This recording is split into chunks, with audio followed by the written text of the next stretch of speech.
Hello everyone, in this lecture we're going to be talking about the Van't Hoff factor. So that factor is used in colligative properties, as colligative properties is actually dependent on the number of the particles and not really the nature of the particles.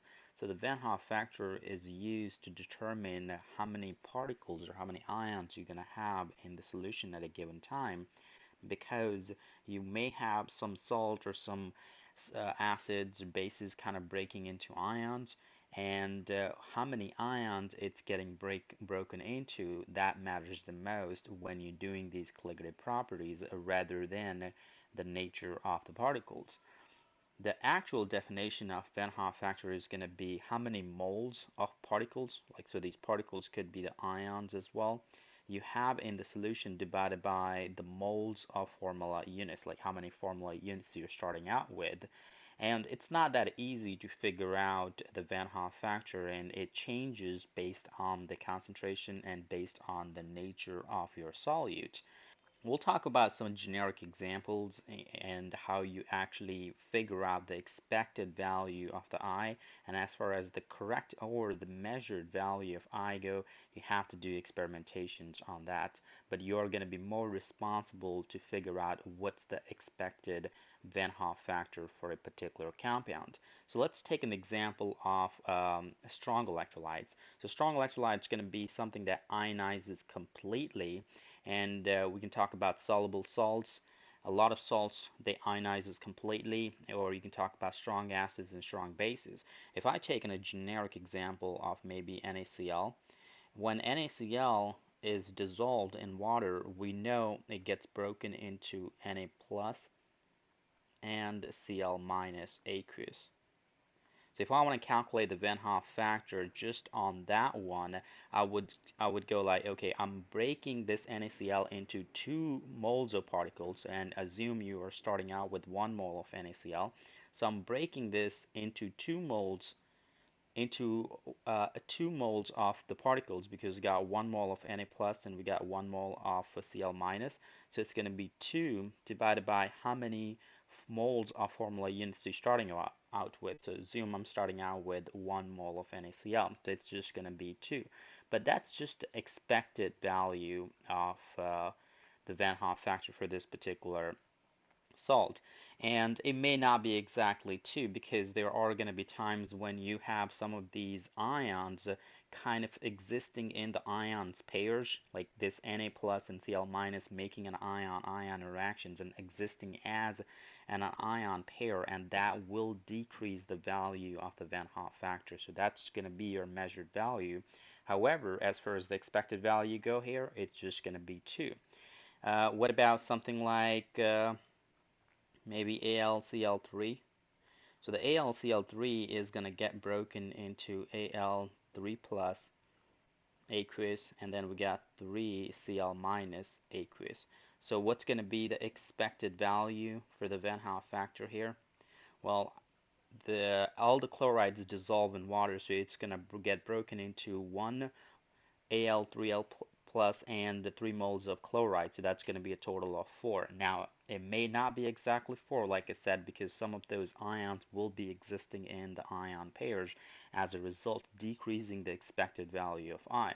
And the same can be said about the strong acids and strong bases. So you want to make sure you know the list of your strong acids and strong bases that will break into ions completely, or that will ionize completely. So if you know any compound that ionizes completely, however many number of ions it's breaking into, that's going to be the Van Hoff value or Van Hoff factor for that particular compound. Now, when we talk about something like weak electrolytes, so they don't really ionize completely, but they ionize partially. So you can take an example of maybe HF. So when we have HF, it's going to break into ions partially. So there's a couple of different ways you can write those equations. So one way of writing it, I can write in HF plus F minus, and I clearly have this equilibrium kind of going both ways, which means you're going to have some HF in the solution, and some of that HF has been broken down into the H plus and the F minus. So as a result, your I value or the expected I value is not going to be 1 because you may have some of that HF broken into the solution, into the ions, but then you don't have all of those broken into the ions. As a result, it's going to be greater than 1, but then it's going to be less than 2. So the expected value is going to be in between those two. And I can talk about maybe another example where I have NH3, that's your weak base, reacting with water. So when it reacts with water, it's going to make NH4 plus and OH minus. So clearly it has an equilibrium set up because it's a weak base. So the I value is going to be between 1 and 2, again, in this particular case. On the other hand, if you have non-electrolytes, they will not ionize. They will dissolve in water. So here we're going to be mainly focusing on water when we're looking at the Van't Hoff factor. They will dissolve in water, but they not necessarily ionize it. So that there we have many covalent compounds, including like proteins and you can talk about the sugar molecules. They can dissolve in water, but they don't really break into ions. So anytime you have a non-electrolyte that does not ionizes but dissolve in water, the I value for that one is going to be always 1. Okay, so make sure you are able to characterize and be able to figure out the value of I. So let's say I got some examples here. This is at 0.05 molar concentration, and remember those concentration are also a big factor what's going to be the value of those I. So if I have NaCl, I know NaCl is going to get broken into Na plus and Cl minus, so I can just go and write that down here. So since it's breaking up into two ions, the expected value would be 2. However, the I measured at this particular concentration is 1.9. And if you change the concentration, your I measured will change accordingly. So it is in a concentration dependent as well. The C6H12O6, it's a glucose. You know, glucose does dissolve in water, but it does not break into ions. It's a non-electrolyte, and expected value is still going to be 1, and the measured value is 1 as well. HCl is a strong acid, so this one is going to be a strong acid. So since it's a strong acid, it's going to break into ions completely, where you're going to have the H plus and the Cl minus made. So you're going to have H plus and Cl minus made for that one. And as a result, the expected value would be 2, but the measured value is a little bit less than 1.9. And the reason is again the same, because you will have some ions existing in the form of ion pairs, decreasing the value of I. Magnesium sulfate will break into Mg2 plus and SO4 2 minus, so you will have an expected value of 2, but the measured value is 1.3. As the charges magnitude goes up, the tendency of making the ion pairs also goes up. So you can kind of see in case of NaCl, the charge was Na plus and Cl minus. The charges were low in terms of magnitude. So your value of I measured was relatively high, 1.9. But in case of MgSO4, you're going to have Mg2 plus and SO4 2 minus. Now your charge's magnitude is high. As a result, they have more tendency to kind of get together to make ion pairs, and the I measured goes down to 1.3.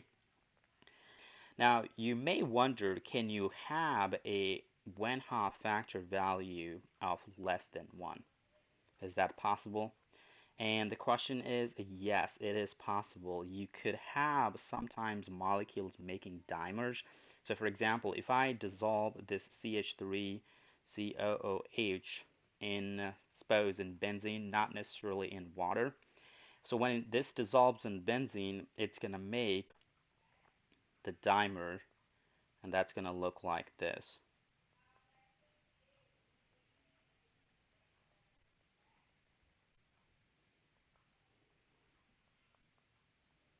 So what that really means, you will have two of those existing together. So there isn't a hydrogen bond formation between those two acidic acids there, and it makes a dimer.